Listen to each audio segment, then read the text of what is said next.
Bismillahirrahmanirrahim. Allahumma ftah alaina hikmataka wansyur alaina min hazaini rahmatika ya arhamar rahimin. InsyaAllah pada pertemuan kali ini kita akan sambung pembelajaran kita Pendidikan Islam tahun 5 yang bertajuk Itqan Menambah Berkat. Murid-murid boleh merujuk buku Pendidikan Islam iaitu buku teks pada halaman muka surat 142 sehingga muka surat 145.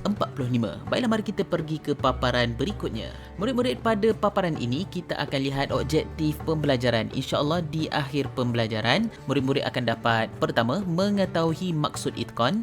Kedua, murid-murid dapat memahami itqan Nabi SAW di dalam pekerjaan. Ketiga, murid-murid dapat memahami itqan Nabi SAW dalam berdakwah. Berikutnya, murid-murid dapat kenal pasti pengajaran itqan Nabi SAW di dalam pekerjaan. Dan terakhir, murid-murid dapat kenal pasti pengajaran itqan Nabi di dalam amalan. Baiklah, mari kita pergi ke paparan berikutnya. Murid-murid, pada paparan ini kita akan lihat pengertian itqan. Apakah yang dimaksudkan dengan itqan? Mari kita lihat bersama-sama. Itqan bermaksud tekun dalam beramal atau melaksanakan sesuatu pekerjaan secara sempurna serta disertai dengan usaha yang bersungguh-sungguh. Saya ulang semula. Itqan bermaksud tekun dalam beramal atau melaksanakan sesuatu pekerjaan secara sempurna serta disertai dengan usaha yang bersungguh-sungguh. Baiklah murid-murid, pada paparan ini kita akan lihat bagaimana itqan Nabi SAW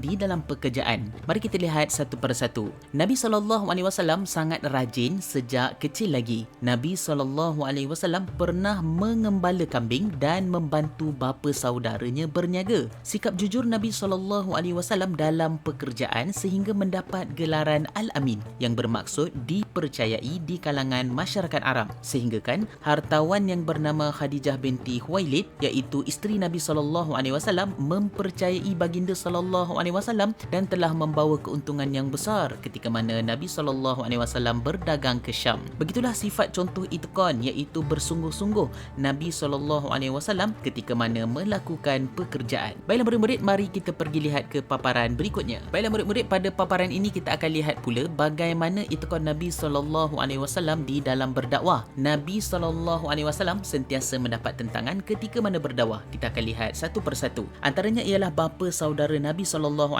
sendiri yang bernama Abu Lahab dan isterinya Ummu Jamil sering kali menyakiti Nabi SAW. Ummu Jamil telah meletakkan duri di jalan yang dilalui oleh Nabi SAW. Manakala Abu Lahab juga pernah melemparkan sesuatu kepada Nabi SAW sehingga berdarah betis dan tumit kaki Nabi SAW.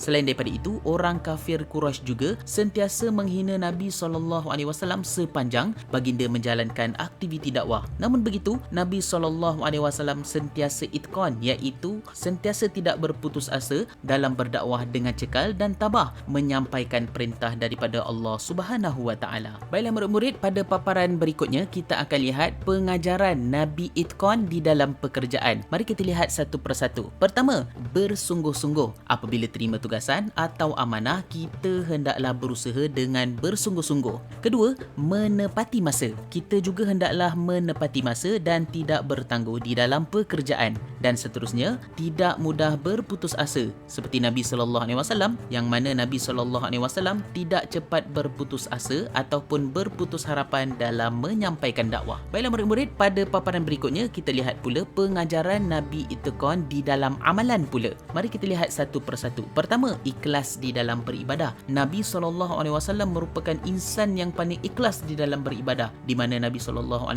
ketika mana melakukan ibadah sentiasa mengharapkan redha daripada Allah Subhanahu Wa Taala. Berikutnya, banyakkan berzikir. Nabi SAW ketika mana ditimpa oleh ujian ataupun musibah, Nabi SAW akan memperbanyakkan zikir supaya hatinya menjadi tenang. Dan ketiga, menjauhi perkara yang tidak berfaedah. Kerana apa? Perkara yang tidak berfaedah itu merupakan perkara yang paling diminati oleh syaitan. Oleh itu, kita hendaklah menghindari daripada melakukan perkara yang sia-sia. Alhamdulillah, itu saja pembelajaran kita pada pertemuan kali ini. Mudah-mudahan anda dapat mengamalkan ilmu yang telah dipelajari. Jadi, sekiranya anda mempunyai masalah di dalam pembelajaran ini, jangan lupa untuk anda ulang semula video ini sebagai tanda anda untuk memahami ilmu itu dengan lebih mendalam. Dan sekiranya anda masih tidak faham juga, anda diminta untuk merujuk kepada guru pendidikan Islam di sekolah sekolah masing-masing supaya guru-guru dapat membantu anda di dalam memahami topik pembelajaran insya-Allah. Baiklah, itu saja daripada saya. Sebelum saya mengundur diri, pastikan anda tekan butang subscribe di bawah sebagai tanda sokongan anda pada channel ini. Okey, itu saja daripada saya, Abu Channel. Wabillahi taufik wal hidayah. Assalamualaikum warahmatullahi taala wabarakatuh.